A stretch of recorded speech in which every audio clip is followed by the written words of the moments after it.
அன்பு என்னும் சோலையில் அறத்துடன் வாழும் என் இனிய நட்புகளுக்கும் உறவுகளுக்கும் என் இனிய காலை வணக்கம்.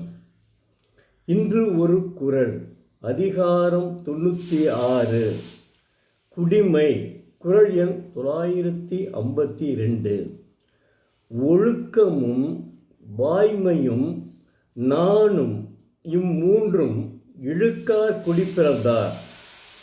தெய்வப்புலவர் திருவள்ளுவர் உயர்ந்த குடியின் கண் பிறந்தார்.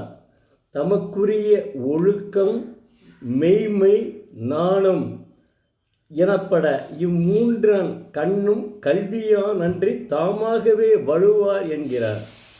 உதாரணத்திற்கு, உயர்ந்த குடியிலே பிறந்தவர்கள் நல்லொழுக்கம், உண்மை, நாணம் ஆகிய 3 குணங்களில் இருந்தும் தவறி நடக்க மாட்டார்கள் என்று தெய்வப்புலவர் அறிவுறுத்துகிறார்.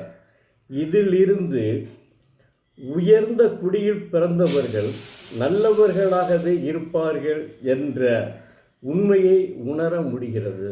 இதைத்தான் தெய்வப்புலவர் உணர்த்துகிறார். இவர்களெல்லாம் உயர்ந்த குடியில் பிறந்தவர்கள், அது மட்டும் இல்லாமல் அறம் சார்ந்தவர்கள். அடுத்து ஒரு குறளையும் பார்ப்போம்.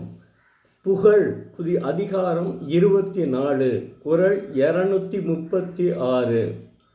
தோன்றின் புகழோடு தோன்றுக அத்திலான் தோன்றிலா, தோன்றின் புகழோடு தோன்றுக அத்திலான் தோன்றலின் தோன்றாமை நன்று. தெய்வப்புலவர் திருவள்ளுவர் மனிதராக பிறந்தால் புகழ்பெறும் குணங்களோடு பிறக்க வேண்டும். அக்குணங்கள் இல்லாதவர் பிறவாதிருத்தல் நல்லது என்கிறார். உதாரணத்திற்கு, இதற்கு உதாரணம் ஒருத்தர் சொல்கிறேன். இதற்கு உதாரணம், சோழவந்தான் என்ற ஒரு கிராமத்தில் ஒரு தலைமை ஆசிரியருக்கு மகனாக பிறந்து தமிழை, அட்வான்ஸ்டு தமிழ், சிறப்பு தமிழை தியாகராஜர் கல்லூரி படித்து அதில் முதல் மாணவராக, பல்கலைக்கழகத்திலே முதல் மாணவராக திகழ்ந்து இன்று, அதாவது பட்டிமன்ற நடுவர், தமிழ் பேராசிரியர், திரைப்பட நடிகர், சின்னத்திரை நடிகர், நகைச்சுவை மன்ற தலைவர், இத்தகைய பண்புகளை ஒருங்கே அமைந்து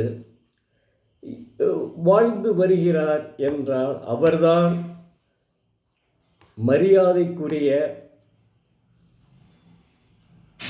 முனைவர் கு. ஞானசம்பந்தர் அவர்கள், ஐயா அவர்கள். அவர்கள் இப்போதும் பார்த்தீங்கன்னா உலகம் சுற்றும் வாலிபனாக இல்லை உலகம் சுற்றும் பேச்சாளராக திகழ்ந்து வருகிறார்.